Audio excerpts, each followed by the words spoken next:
So why terrorism? It seems rather a heavy subject. How did you manage that?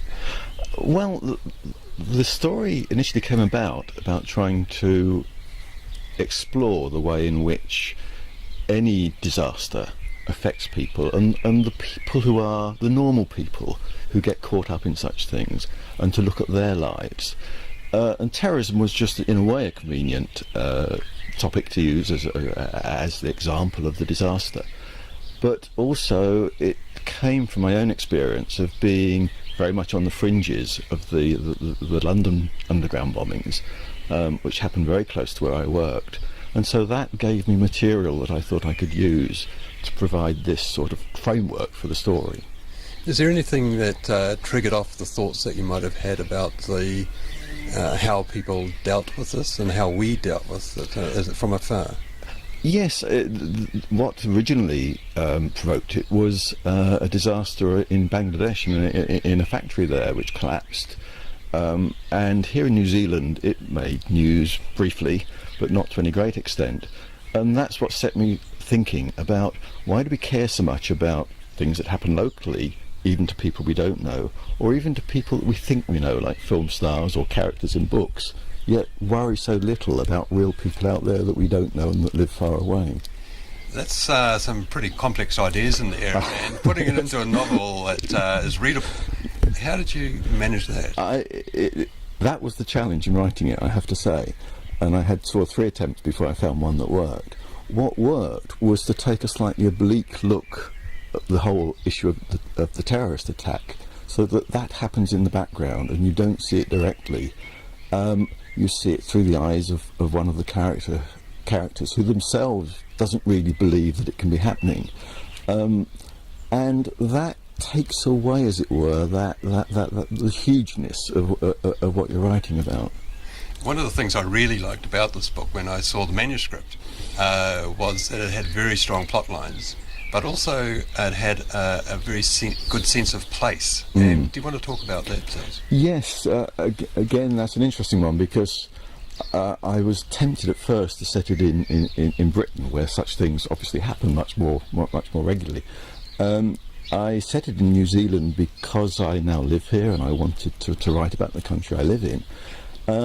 And the Kapiti Coast seems to provide a beautiful sort of microcosm within which to work, with lots of landscape to use as part of the sort of dramatic irony in the background.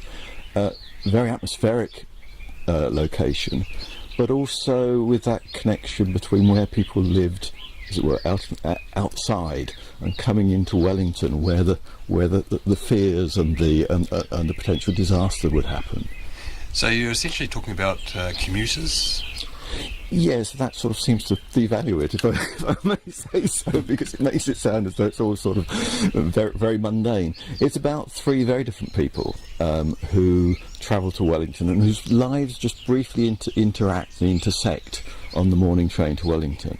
Things happen outside the train, of course, and a lot of it happens elsewhere. But that's the sort of nub where their lives come together, and it was a nice enclosed environment in which to set it.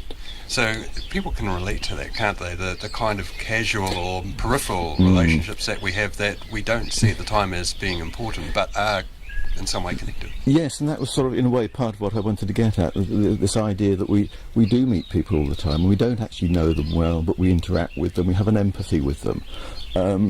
And on a day-to-day basis, that's almost what makes life happen as it does happen, and it's sort of crucial to our lives.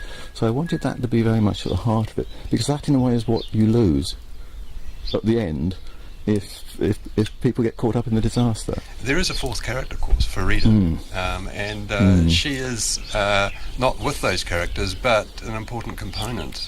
She is. She starts off working in Dunedin for the security services as a translator, and she's a young Muslim woman.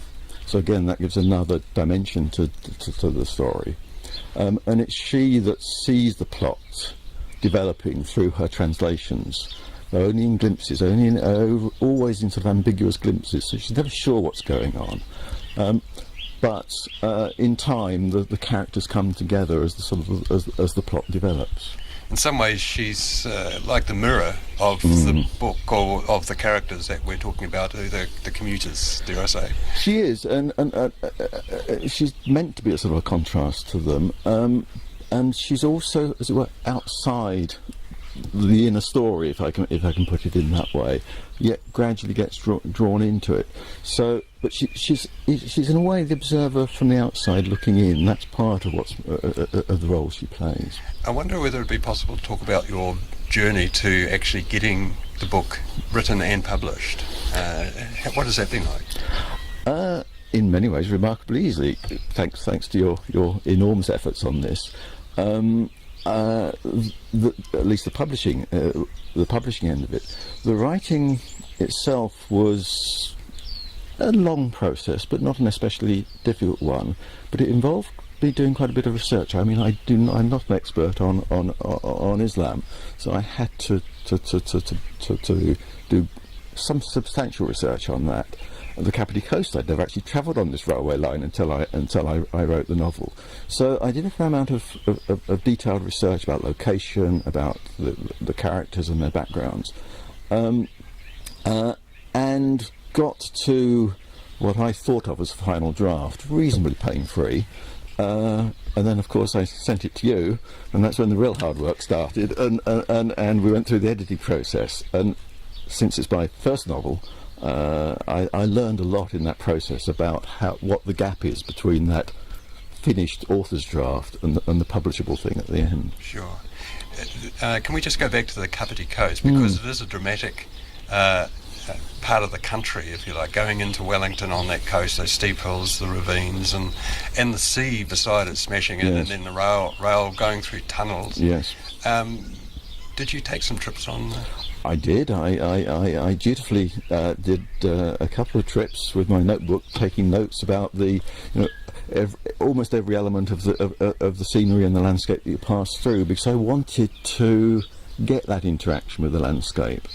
And I very much like this sort of idea of the landscape as part of the drama and reflecting it or contrasting it, and I tried to pick that up in the books I wrote it.